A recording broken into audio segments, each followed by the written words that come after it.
Troy Hayden. Welcome to 12 News Weekend. Every week we take you back through the biggest and best stories from our 12 News team. Tonight, Phoenix sports are looking up, not the Cardinals so much, but the Suns are shining bright. How the team went from doubted to determined and now to winning. And later, a new groundbreaking study is changing the way researchers look at our brains. How volunteers from Arizona are helping out. But first, Arizona has been waiting and winter finally arrives. Flagstaff hit with more than 47 inches of snow this week. 12 News journalist Kyle Simchuk takes us on a trip up north. This is a crazy opening day. Never seen something like this before. It's time to dust off your skis and snowboards, or maybe one of these. Oh, hey, it's a ski bike. They've actually been around since the 50s. The slopes are alive at Arizona Snow Bowl, where fresh powder is drawing crowds. One of the best opening days I've ever seen for the season. So we did open yesterday for a bonus early opening day. The conditions were just too good to keep things closed. All that rain that you all were seeing down in Phoenix was just snow up here. 47 inches of snow fell this week alone. Last week it was sunny. I was wearing shorts and t-shirt. Yep. Walking around Flagstaff, and now it's nice. Right now, Snow Bowl is running the Arizona Gondola and the Grand Canyon Express chairlift. We have 13 trails open now, but with much more expected to open by the end of the day. The conditions are drawing visitors from across the country. I am from Huntsville, Alabama. So what are you doing all the way over here? Brother, I'm shredding. Look. Honestly, I'm used to the East Coast, so straight ice cubes.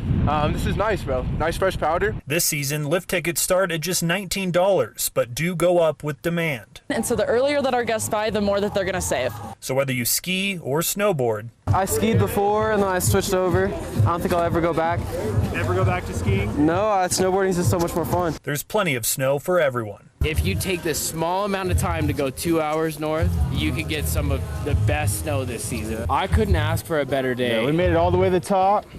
Only fell a couple times. From Arizona Snow Bowl, Kyle Simchuk, 12 News.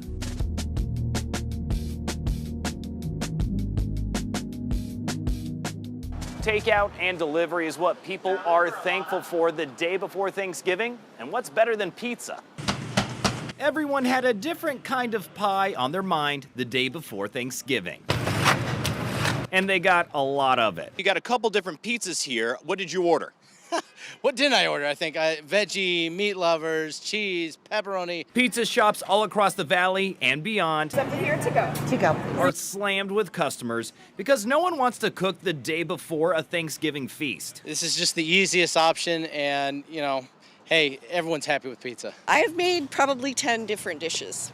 So I'm done. I was tired of making food and I'm ready for a snack. According to the American pizza community, it's in the top 5 busiest days of the year for delivery. Have your orders ready? Keeping drivers on the go. Oh, I've been doing this for like 5 years. I think it's just a busy night in general. And the workers here at Venezia's Pizzeria in North Phoenix, who were pumping out pies as quickly as possible. It's all about speed. Catering and marketing manager Mark Tomasello says they see a huge increase in business. We'll probably see anywhere from 350 to 600 pizzas throughout the store. About a 75% increase over a normal Wednesday. Having to bring in extra staff to fill all of these orders. We have to prepare.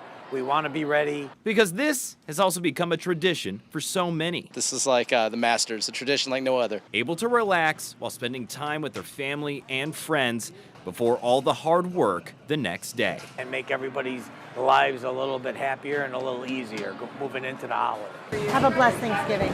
And in case you're wondering, the other busiest days of the year for pizza places are Halloween, the Super Bowl, New Year's Eve, and New Year's Day. We're in North Phoenix. Chase Golightly, 12 News.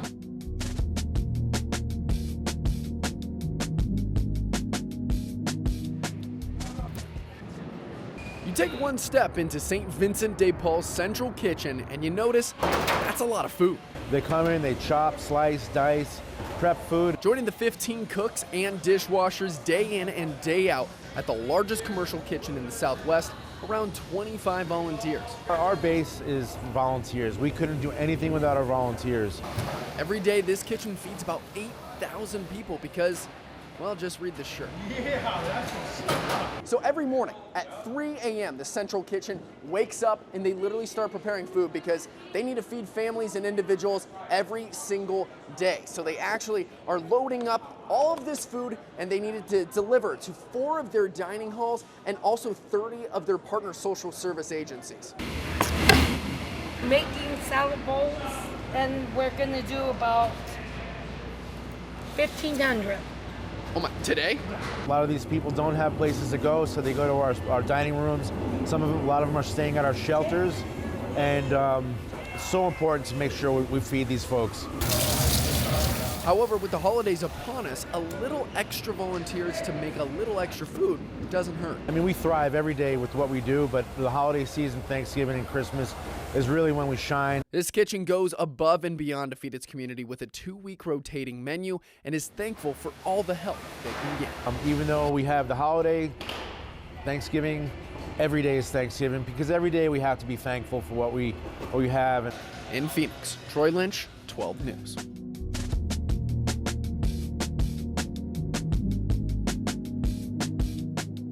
It was supposed to be rodeo season. Arizona at this time of year is a mecca for team ropers, and I'd say over 90% of all the team roping arenas have closed down until after Thanksgiving. And Amanda Kimes was supposed to be welcoming team ropers from across the country, but not now. Not because of a virus she knows very well called EHV1. We in the horse community deal with this virus often. We all know what it is and how to handle it. It's just the timing of this one is really unique. Amanda's own team roping event, $1 Million Breakaway, was supposed to start Monday. Now it's been pushed back to December 15th. We can't really have an event when there's an outbreak for one, but for two, if half of our competitors are in quarantine in Texas, how do you have the event? There are no cases of EHV1 in Arizona, but even so, horse owners, including Amanda, are on high alert and even lockdown. I've actually had this illness before in my barn and almost lost horses to it, so we're very cautious. Which is one reason we're doing this over Zoom. We went out to Kimes Ranch weeks ago, but definitely not now. Our place, no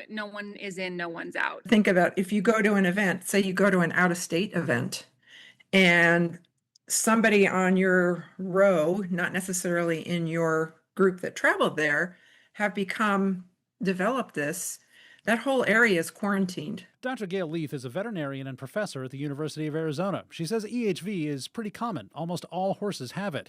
But when it gets activated, it can go from what's basically a horse cold to encephalitis, affecting the horse's brain. The equine herpes virus basically has several forms. It has a respiratory form, of which only approximately 10% horses are likely to develop the neurologic form. 10% is a lot. Imagine if 1 in 10 people who got a cold could get encephalitis. That's why there are travel restrictions now in place for Texas, where the outbreak started, Oklahoma, Nevada, and Arizona, the rodeo hotspots. And so now you've got different states with different restrictions and different quarantine protocol, and so we're all trying to work together. If it sounds a lot like the COVID pandemic, that's because it is. Rodeo's a sport, and the horses are half the team.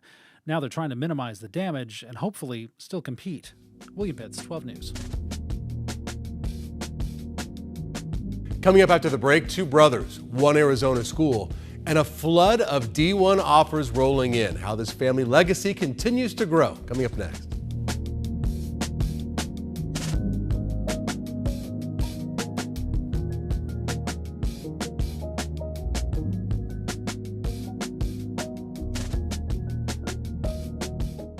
Get the latest Arizona news from 12 News on demand 24 hours a day with 12 Plus. Stream breaking news, weather impact alerts, the excessive heat warning, Momcast with Emma Jade, help protect our kids online, sports reports, the Cardinals for the Suns, Diamondbacks, the biggest stories of the week on Weekend, and more. Here at 12 News, we strive to bring you the very best journalism in the Valley. 12 Plus is a convenient way for you to watch 12 News on Roku, Fire TV, and Apple TV devices.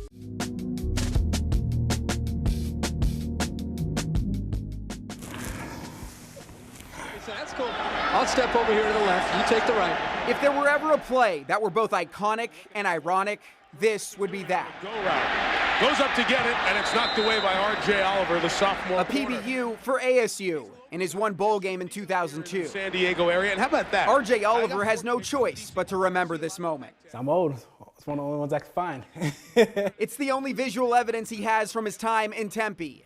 The irony is that while RJ struggles for visual proof, this is the scene when his sons take the field. Roy and Roman have enough video to last a lifetime. The Oliver brothers are the deadliest duo in the state. Hamilton High School's latest hotshots.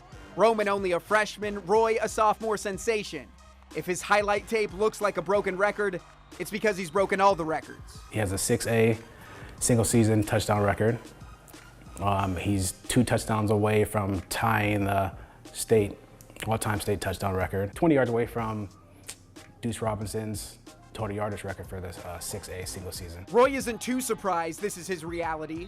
Nobody can stop me. That's how I feel, and I feel like when I have the ball in my hand, I can just go make a play. Rejoicing that he gets to share the spotlight with his younger brother. It's been amazing seeing him make plays like that. It's been great, especially him being a freshman and stepping up for us. Roman remembers a childhood of idolizing Roy. I've just been looking up to him and just trying to play at the level he's at. These days, they're walking the same path. I've been just working all off season to try and start and just be able to play with my brother. Having him on the other side, people can't stop that. Since opponents can't contain them, they can only resort to contextualize them.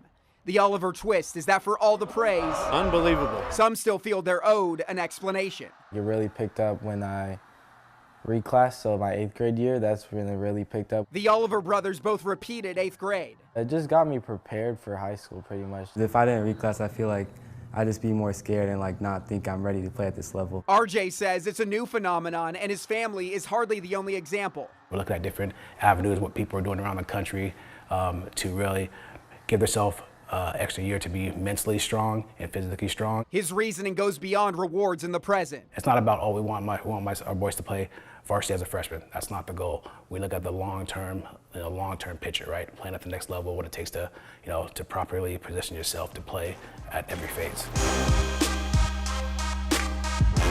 RJ's been prepping his sons well before they put on the pads. The Saturdays spent at Sun Devil Stadium were strategic. They just made plays in big-time moments, like Jalen Strong's Hail Mary catch. That always stuck with me all the time. Maybe even subliminal messaging. It's been really big on us because we've been going there a lot and touring it because our whole family's been there. Whole family puts it lightly. Their grandfather, a Hall of Fame wrestler in the 1970s, grandmother ran track at the same time. RJ followed in their footsteps. Roy and Roman say they respect the reputation, but don't feel the need to run it back. He just wants me to go my own path and just go my own way and the best fit for me. I've been just trying to not have my parents have to pay for college or anything after that. RJ says he won't be reeling either way, but the next time he pulls up a highlight reel from the Sun Devils, he wouldn't mind seeing his sons. We want to definitely find the best fit for them, but ASU is always going to have a chance. They're always going to be in the conversation.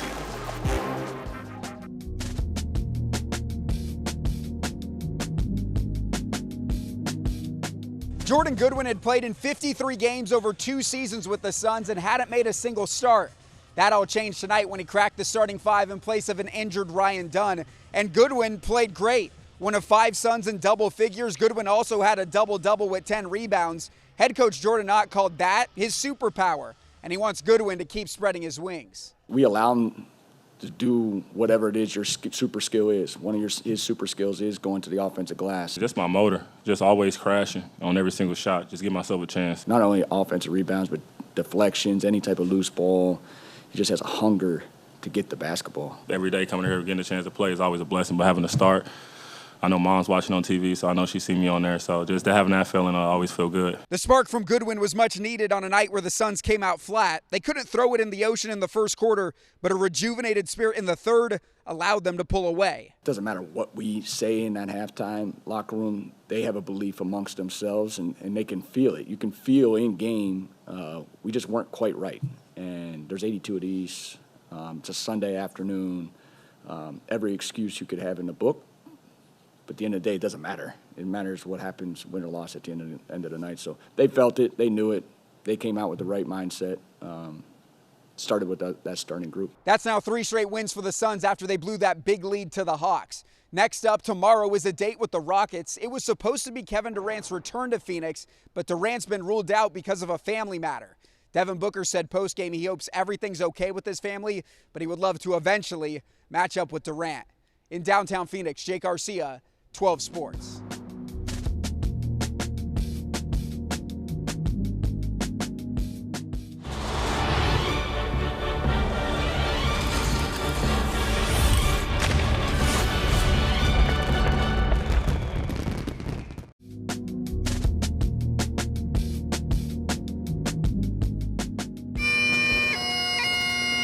On a gloomy morning, a somber walk that many have made before. Another funeral of another firefighter who died from cancer. Cancer caused by the job he devoted his life to. You just needed to hear John laugh and it would make you laugh, because his high-pitched belly laughter was what made him fun.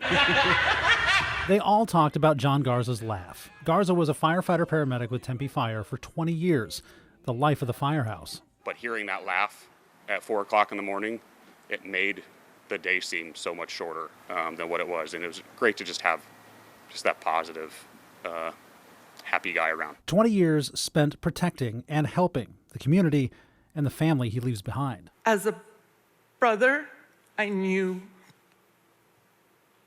he always took care of us. He was always there for us. Thank you for being our hero long before the world ever knew you as one. Love you always. Rest easy, John.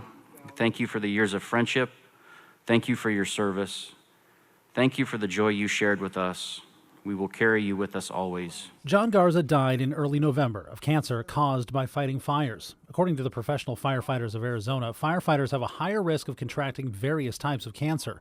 It's caused, they say, from the smoke from burning buildings, inhaling it, absorbing it through the skin. Fire agencies worldwide have tried to implement decontamination, early detection, and prevention. But still, This will be a battle that the fire service fights for a long time. John Garza's final radio call went out just before noon. This is the last alarm for Tempe Fire and Medical Rescue Department, firefighter John Garza. Before a crowd of his friends and fellow firefighters. From Fire Station 273, Engine Company 273 is unable to respond. Your duties are complete, sir. You'll be greatly missed. William Pitts, 12 News.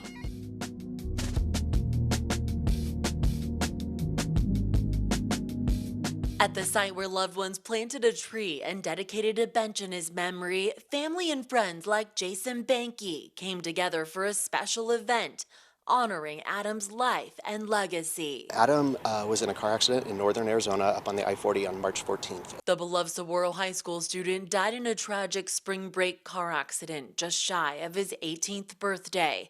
Troopers tell us the crash was due to winter weather conditions on the road. A tremendous loss for the community, one that really motivated a lot of us to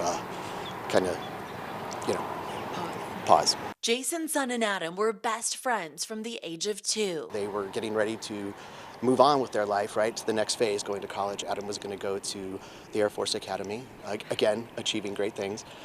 My son was going to go to NAU, and they were there. They were ride or die. They had each other's back all the time. Those who knew Adam remember him as a young man who gave so much love, joy, and inspiration to the world. Truly a gift.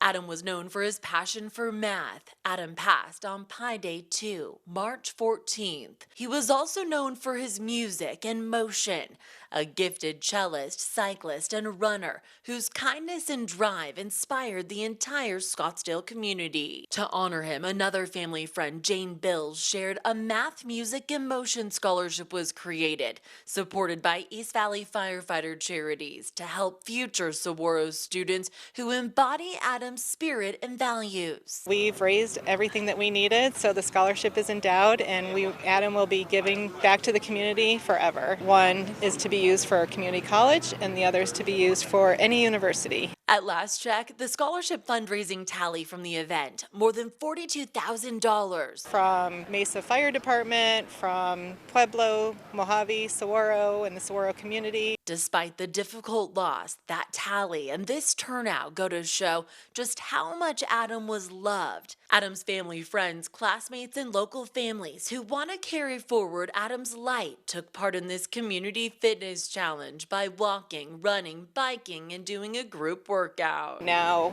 we can rest, Adam can rest, and he's just going to give forever. His mother has always said Adam is in the breeze. And so when you feel the breeze, that's Adam. If you'd like to help support Adam's legacy, head to our website, 12news.com. In Scottsdale, Trisha Hendricks, 12 News.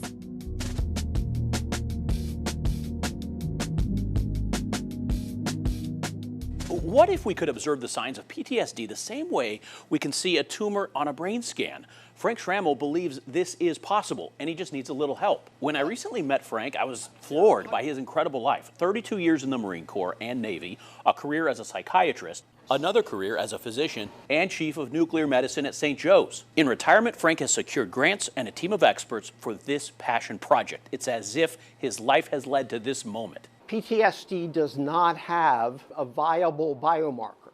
I think it's out there, and I'm hoping that this is it.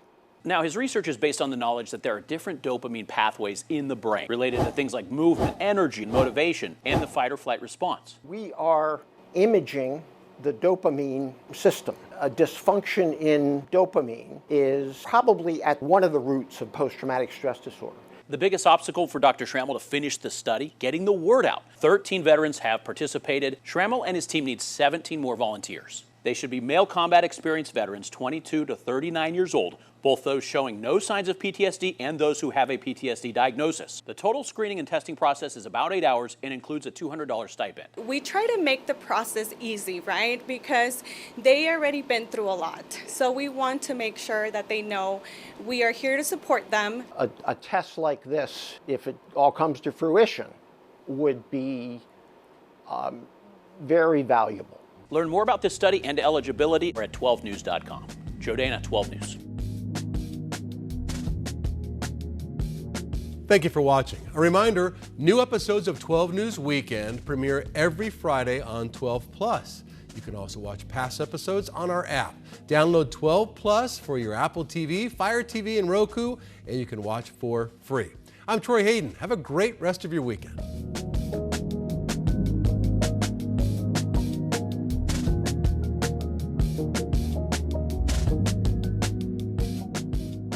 This weather is why we live here. But winter storms impact the whole state. 12 News Weather Impact keeps you safe and ready on Weather Impact Alert days. When roads turn icy, When those snowy trails call, if your flight could be delayed, or when cold, rainy days impact your commute. stay safe on those Weather Impact Alert days. 12 News Weather Impact in every newscast and streaming on 12 Plus. In all of our hearts as journalists beats the idea that the truth is our North Star. And we are always digging for the truth. Why isn't your chief of police here? And then it's our job to make sure that we get that information out in a balanced and reasonable way. Have you ever, since you've made this decision, wavered? And at 12, to help offer solutions to the community and to our viewers. Mark Curtis on 12 News and streaming on the 12 Plus app.